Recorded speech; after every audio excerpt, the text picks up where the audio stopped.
Welcome to the All Things Circular podcast, your gateway to the circular economy. Hosted by industry experts Victoria Darcy and Rich Bolger. Every episode is proof that circularity isn't just good for the planet. It's a smart business decision. Our mission is simple: to empower, to inform, and to show you how to make the circular economy work for you.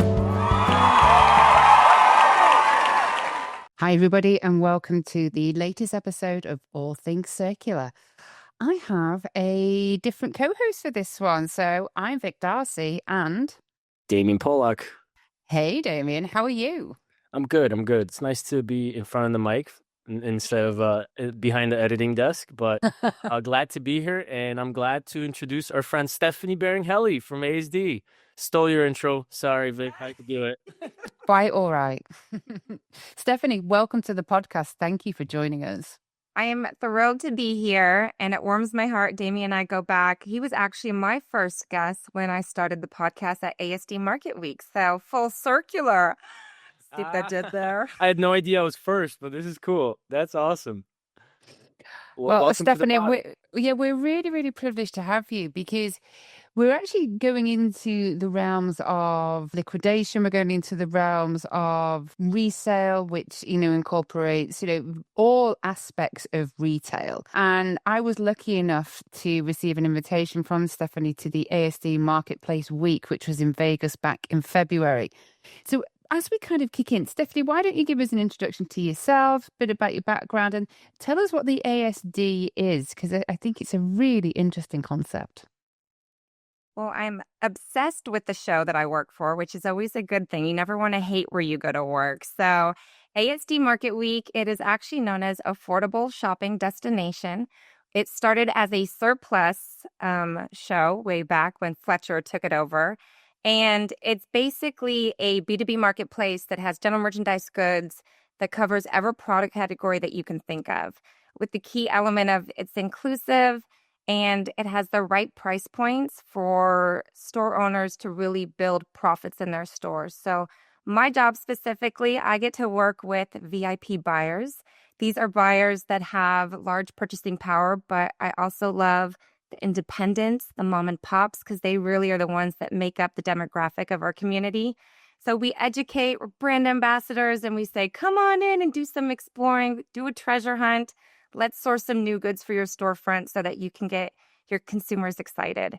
And that's about it. That's great. Stephanie, could you tell us about how big ASD Market Week actually is? Because I feel like that whenever somebody goes there for the first time, they are absolutely mind blown on how many vendors, how big it actually is, and how much square footage it covers. So we have over 1 million plus products that are on that show floor. And when I say show floor, we call it a campus or a marketplace because we cover more than one hall. We're in South Lower Hall, South Upper, and then we're also over at North Hall. And it's broken into 9 categories. We try to make it as easy as possible for buyers to explore. Maybe you really lean into more of the boutique side and you want to do accessories and apparel, and then you want to go over to the gift side. Everything, there's a map.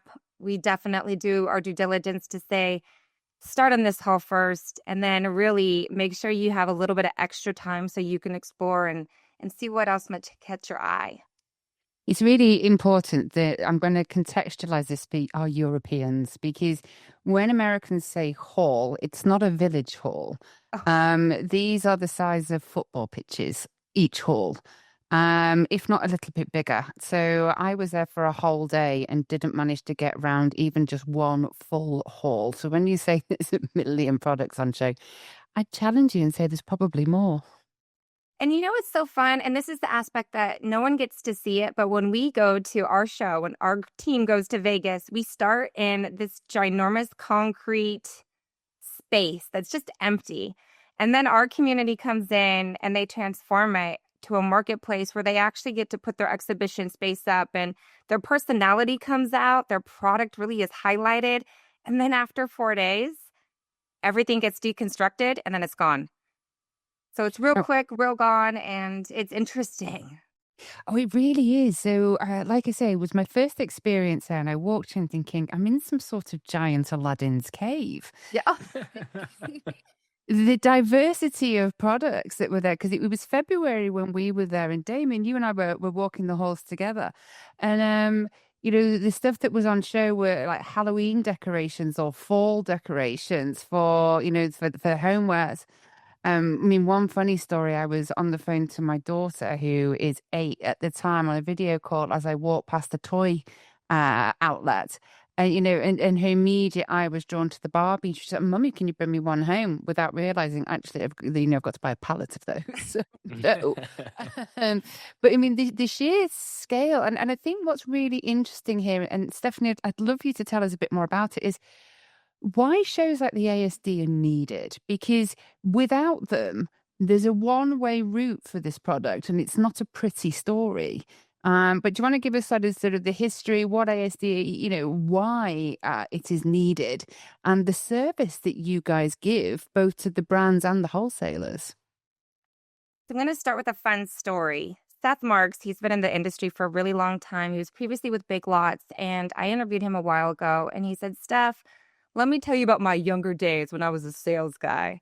And he said that he was a little pompous at the time, and he worked for a private equity group. And he said, "I found this amazing product, and we're going to sell it at ASD." Well, it ended up being Mary Kay. It's the makeup, right? He said, "I'm going to take it." And he goes, "I have my booth." And day one comes, and I'm like, "Woo, look at these price points. Who wants it?" Buyer after buyer says, "Nope, not for me, not for me." So now he's like panicking, and he's thinking he's going to get fired from this private equity group. In walks in a gentleman, right? He represents Ocean Job Lots, and he says, "I'm going to take the whole thing." After that, he had nothing else to sell. He did his job, and that is the beauty of ASD Market Week. Not every buyer is the right buyer for you, but I truly believe that all product has value, and you have to get it to the right channel, and that channel has to service a community or a consumer that sees its worth. And that's what ASD does. We bring in grocery stores, hardware stores, boutiques, mom and pop general merchandise stores. There's convenience stores. There's so many different elements of our industry that we love. And this is the one safe place that they can see product. They can have candid conversations with industry leaders who've been in the industry for 30 plus years. And it's the place that they're going to solve their problems. So I think that is the beauty and the differentiator of our show when you look at what's available in the market today. Yeah, I have to definitely agree with that. It's the variety of everything, not only the product, but the categories, but the merchants and the type of businesses that are you're allowed to do business with, right? Mhm. You have people that are selling online. You have people that are they're buying one pallet and selling it one item at a time, and then you're seeing people that are buying truckloads of stuff, and then you're seeing people that are importing rugs from Persia and then selling them to Pakistan. It's nuts. It's completely nuts. There's people from all over the world. I had the privilege of exhibiting at ASD once, and it was an amazing experience. And I think after we got back home, I counted the business cards, and then I actually counted the countries that visited our booths. And I had over 25, don't quote, I want to say 25 or 26 different countries that visited the booth that we were exhibiting in. And that just shows that the products are worth and valuable to different people, different amounts, right? Something might not be worth something in, let's say, Chicago or Florida, but it's valued greatly in West Africa or in Middle East or whatever it might be. And ASD is that one big giant space in Las Vegas twice a year where everybody comes together and finds value in these products that might otherwise just be, end up in landfills or wasted. I'll add to that too. It's interesting. What we also see, and sometimes you forget, companies are evolving. Sometimes there's a trend that hits the market and they have to incorporate that into their storefront, because if they don't, they will lose out to their competitor. And so we see companies, great example to encompass all of this is we have a company called Sako. They're from Saudi Arabia. They're a megastar. They have 33 stores out there. They're coming in for August, and they found out that, the pet market is really booming. And so outside of their tools and their other elements, they really wanted to focus on pet product. And they were able to do a little bit of private label. They were able to do different elements, and they could do like a soft launch, see what stores it resonated with, see what the consumers thought. And then now now they can reorder and they're making that profit over and over and over again, which is amazing. Yeah, so Yeah, I love that. yeah, I love that too, and I love the trend factor, and I think that's why became such a big fan of Steph, because she's always talking trends, and trends tell you everything you need to know, right? What are you seeing now? Where's the market going? I have my own little opinions by working with the smaller retailers, the mom and pop shops. I'm seeing a lot of essential movement.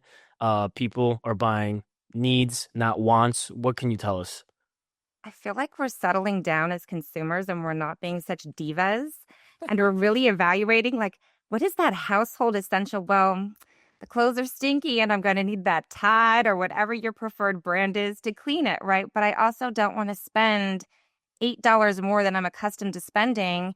So people want value items that are everyday essentials, like you said, Damian. And I think that the stores that know it and they really highlight it and feature it, we have incredible prices for these main items, they can use that as a focal point, and then they might be able to add newer elements of, here's some new items that could be fun for you that might be a little bit pricier, but it's okay because now we're balancing your basket size. We're saying that we are stretching your dollar as much as we can where we can, but we also want you to get excited about something that's fresh and invigorating. So I would say the household essentials. And then weirdly enough, perfume and fragrances is on fire. At our show in August, when you go to North Hall, big, giant, beautiful booths, and it is fragrance heavy, which I don't know. I guess it's the newer generation. They're really leaning into it. They want to have their own scent, and it's a little bit easier for them. But those are the two trends that I'm seeing right now. Interesting. The fragrances are interesting. I just want to take that. It's something that you said there, Stephanie, about conscious spending, because actually I want to take that in a slightly different way, because I think, and I'd be curious to see if this is the same sort of with you guys in the US, that globally we're seeing more conscious spending because, people have less disposable income right now. Right. And people are choosing where to place those hard-earned dollars or pounds or euros.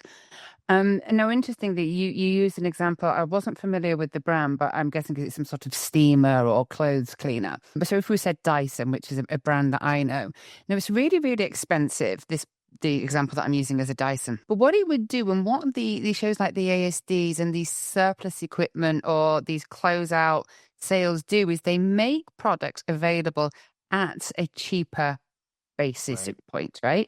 So if it is a steamer, a clothes steamer that was $200, you might find it $75, $100. They can be quite significant. But the point that I wanted to make is it's going to draw a new set of customers potentially into your brand, because lots of these brands are aspirational, and in a cost-conscious society, a brand's got one of two ways to go. They either get rid of their surplus, demanufacture it, take it out the market, and just continue to sell to their existing customers, which may be diminishing based on the economic situation of the customer base. Or they choose to liquidate, to realize value from assets and open themselves up to a new buyer pool. But actually, within that buyer pool could become real brand advocates. So, I think it's a real, not only is it functional, I think it's from a psychological and from a sales perspective, I actually think it's a real opportunity for brands. It's so interesting too. I don't know. I'm a big social girl. I love my Instagram and all that kind of stuff, but it's in my head all the time where you will see pictures of fast fashion and there's just tons and tons of clothes and they just pile it in because they're making a statement of saying, look how wasteful we've become. And we really have to assess and say, what is needed and how do I get this product? If I'm no longer in love with it, where can I now send it so that someone else who now values that will take it home and it'll get a second life? So I think that you're spot on with that. Right. Yeah. To bring these 2 points together, I think ASD does a phenomenal job of putting brands, liquidators, wholesalers, distributors all under the same roof. So as somebody like me that, specializes in liquidations, I'm able to go to the show and not only sell sell the products that I currently am liquidating, but also buy and find new manufacturers or new brands that are in need of like return services or liquidation services. So now you will have a mom and pop brand maybe just popping up a booth trying to sell, their new private label product, or maybe it's an established brand, a robot vacuum cleaner or some pet supply company that's, they will end up with overstock. It's inevitable. It's impossible not to have returns. It's impossible not to have overstock. And they just don't, they write it off. They see it as a loss. They don't see it as a potential moneymaker. And sure, you might not get full retail on it, but at least you're not writing the whole thing off. You're not dumping it in the landfill. You're not paying for disposal services. You're actually getting a check for that product and being able to inject your business with not only cash flow, but more space, more resources, because now you're not wasting time trying to figure out what to do with this overstock. So that's why I love ASD. I've been a huge fan because of the fact that you can do all of that under one roof. And since I've been going, and would be, I want to say year 6 or 7 now, which is kind of wild. I've been to Vegas way too many times for my age at this point. I don't like it. I'm with Vic. It's a crazy town. And if we could host it somewhere else, I'd be very down, Steph. So pitch that to your corporate team. But what I noticed after wow, I lost my train of thought. Got too distracted about Vegas. Amazing ecosystem. It is Everyone an amazing gets ecosystem. helped out and they're solved. It is an amazing ecosystem. But where I was going with this is that I've seen a tremendous growth in the amount of closeout and liquidation and return buyers attending the show and popping up booths. And I think it's because ASD is probably doing a really good job marketing to those folk, but B is because the sheer volume of that market is growing exponentially. The amount of people that are repurposing returns and putting it in regular retail stores, the refurbished side of the things where the small consumer electronics are being made more affordable, like Vic was saying, the Dysons. You have the Dyson original brand selling it from their booth, and then 3 booths down, you have the licensed refurbished partner for Dysons that's selling their 3, 4, 5-year-old product at I guess legal and contracted way where Dyson won't get upset about it, and the consumers can win-win. So absolutely. And just to take it another stage further, and Stephanie, I'd really love your input on this. Tariffs. So obviously, I think unless you live under a rock, you'll be aware that there are enormous amounts of tariffs impacting the importation of goods into the United States, and reciprocal tariffs as well from some of the countries that didn't take nicely to their increases. Now, Damian and I, we have a co-host, Peter, who is, he's a really great researcher, and he's constantly kind of, throwing us articles. And he threw one over, which was an article from I forget the job title, but he basically ran the shipping port in Los Angeles. And he was saying that this is maybe 4 or 5 weeks ago now, but the ships in were 40% down. Now, obviously, that has a big knock-on effect because you need less people running the port, you need less drivers, so that has a knock-on effect of the economy. But without going there, just looking at the supply and then looking at, because one of the items that they said is this was back in probably March, April, and they were saying this is actually going to impact fall. It's going to impact Halloween. It's going to, because that's kind of the 6-month buying cycle and shipment cycle that these guys work on. So where do you see the impact of tariffs for your, for your vendors, for your wholesalers? And then it's a 2-part question. The second part is, does that then reinforce the benefits of ASD in as much as you need to look at what you've got in your supply chain right now and extract value from it? I love this question.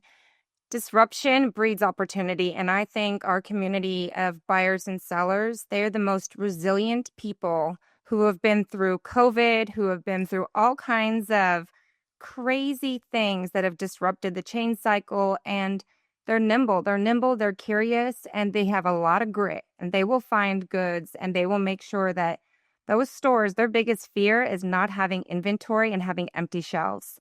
And they cannot put things on their shelves that don't make sense. So for us, that's kind of where the community really comes together, because you've got closeouts, which are great items because they're excess inventory that are already in stock. It's already in the US. There's no tariffs on it. And that's something that retailers can control. So I think that our specific community of liquidators, closeouts, and even a lot of our companies, they've kind of shifted the model of how they produce their goods, and they're now doing more, and they've diversified their portfolio where they're not relying so heavily on China, and they're really expanding out to a Turkey or a Brazil. And as a show organizer, we pay a lot of attention to that. So we're now working with our international pavilion to make sure that we have a larger breadth of these type of exhibitors that come through, that we can now have those conversations with retailers and say, we get it. Halloween, Christmas, those are hot holidays. People love seasonal items, and that's a big profit generator. Same as back to school. We know that these come every single year. And so now it's just connecting who has the product, what's the quantity, what's the price point, and how do we now do that matchmaking so that everyone benefits from it. So I think tariffs, they're just making us relook at how we do business. And I don't think it's not a bad thing. It's actually, I think, making it so that more people have opportunity to have a slice of the pie, and people are going to adapt, and we're going to be stronger as an industry. Yeah, well, you know what? I'll throw another stat in there because I agree with you completely. Again, it was the same YouTube article that was the head of the port. They said, and I don't have the background statistics on this, we'd have to look and find them.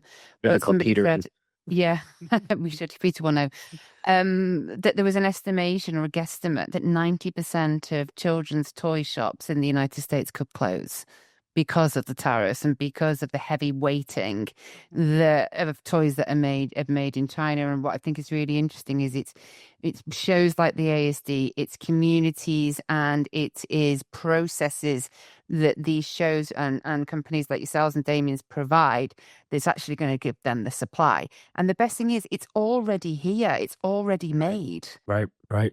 Yeah, I have to definitely urge people that are listening, especially if you're a small retailer, to explore those closeout and liquidation type of supply lines, because like Stephanie said, they're here.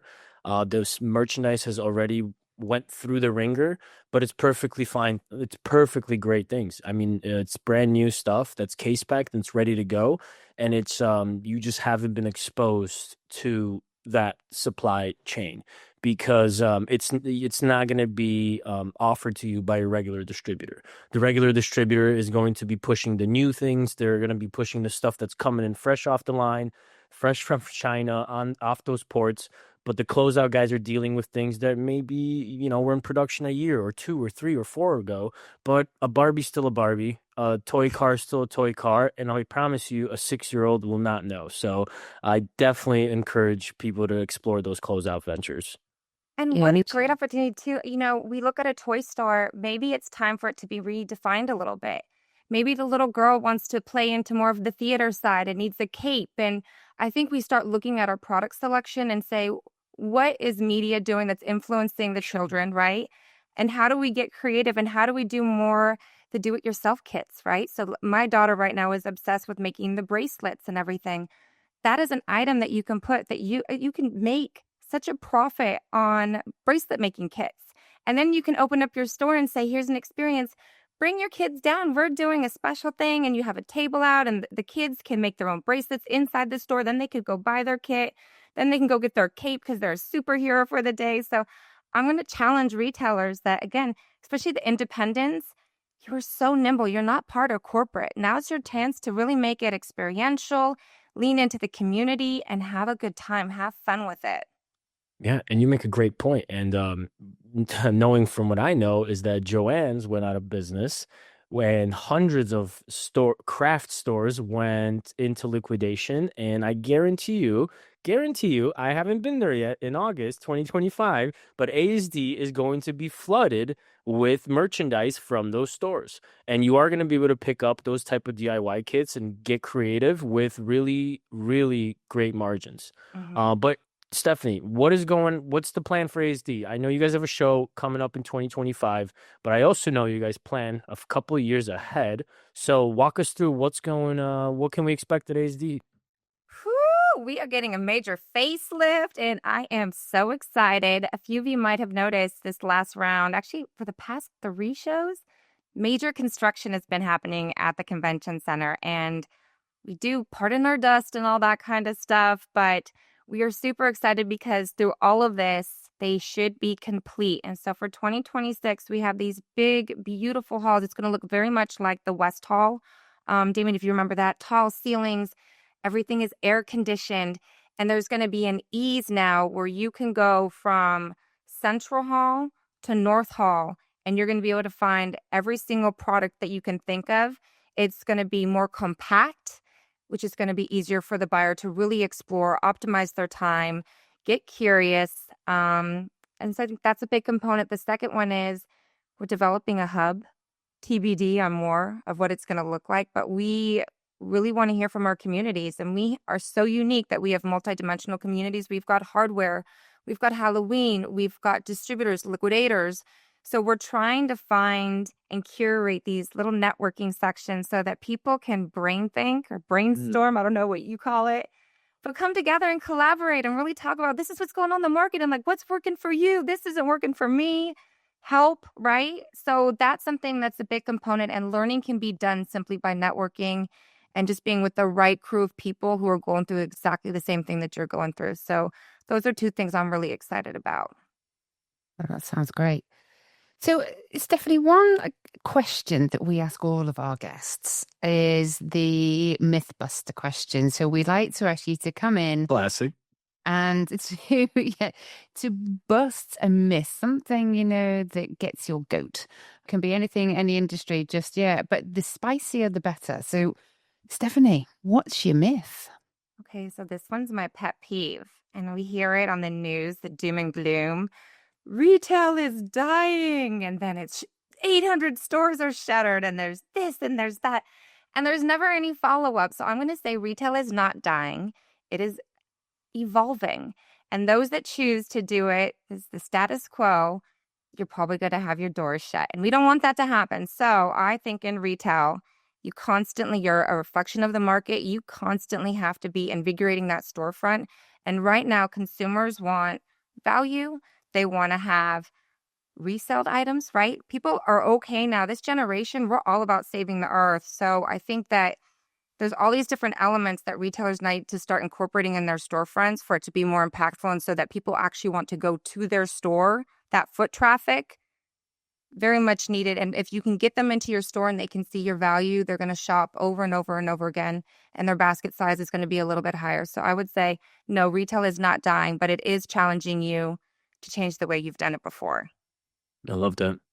I do too. And I just want to take it to one further conversational point, because you mentioned a couple of things: footfall, the importance, and also the quality or the price of the basket being higher. What advice can you give brands to increase that basket size, to increase that customer retention? Because retail is changing. Customers are, feeling the pinch economically, but they're also more circular minded. And I think previous maybe reticence to purchase something that's not new, purchase something that, is a second or, is potentially used, is changing and has changed. So with that kind of retail expertise, what would your advice be to help these smaller retailers, A, increase that footfall, and B, get a bigger wallet share?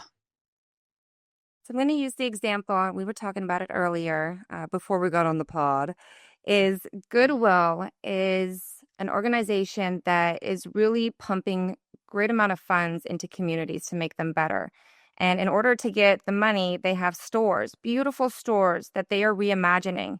They had an old way of doing business, and now they're moving forward with it. And what they're doing is they've got their donated product line where people donate their clothes and record players and shoes and all those elements. And that is what their consumer is used to seeing. But what they're finding is that there's gaps in their storefronts and on their shelves. And so if they start filling those gaps with candy, if they do belts, socks, because I don't want to have used socks. No, no, thank you. I would like fresh things on my feet, but I still might refurbish that shoe because it is amazing and I've never seen it out anywhere else on the market. So they really play with that discovery for the consumer. And as they go through the storefront, it's that book they pick up, and then the pair of jeans that they're only going to get for $5. It's still in an incredible condition. And then there's a Halloween item. Oh, I'm going to add that into it. So as they explore, they're trained to do that. Whereas I think some of the stores, they don't get that client to really go through all the aisles. And that's something that I think they could do better at, of how do you make that consumer really explore your storefront so that they want to try new things and they're exposed to it. Yeah, so Goodwill is actually using the secondary market to do this, right, Stephanie? So they're buying closeout and liquidated merchandise, and even I'm like return truckloads from what I'm hearing to replenish those shelves and add a little bit more pizzazz to their stores to make them more exciting. And it's a brilliant business model. And John Nadeau, he's over in South West Florida. He's doing a really good job where he's now training other affiliate groups and members how to do it to their storefront so that they can optimize. Again, the whole reason behind their organization is they want to make money so that they can help the community. Tie that in. They show their community centers at that retail storefront so that consumer is reminded over and over again that if I buy, I am doing good for the people that are around me. And that, I think, is a huge factor. If you flip it, you look at another company like a Madewell, right? Beautiful denim. People love the product. They're starting to do trade-ins. They've partnered with ThreadUp to make it easy. There is a free thing that you can print out. You can take your old jeans and send it off over them. They'll resell it on their platform. You now get a credit for Madewell, and now you get to go to their store and apply it for something new. And while you're there, you just saved $20, whatever the credit is. I like the shirt too. So all of a sudden, it really encourages that buyer to maybe expand what they decided to purchase that day.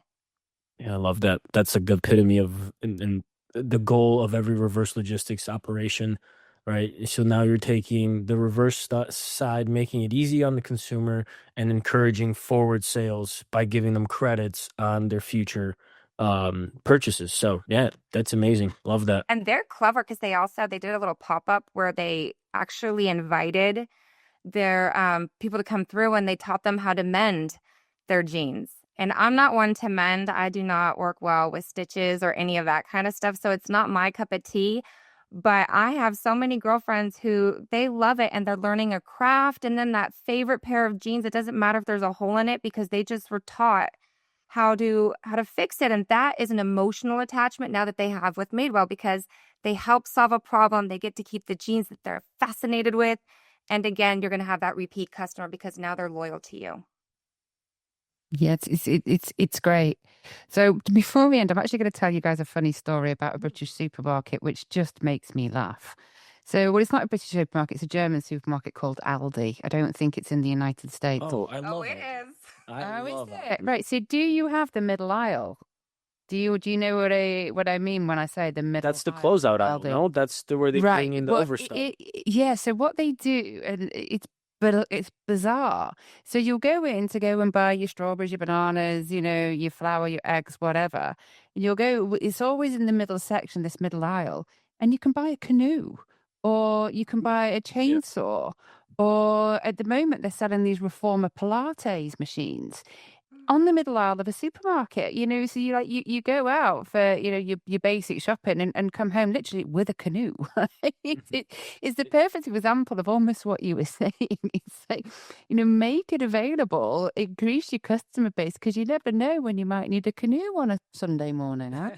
And the element of surprise, every time that you go to that middle aisle, there's going to be a surprise. And then there's a sense of urgency because you're like, somebody else might get that canoe before I do. Yeah.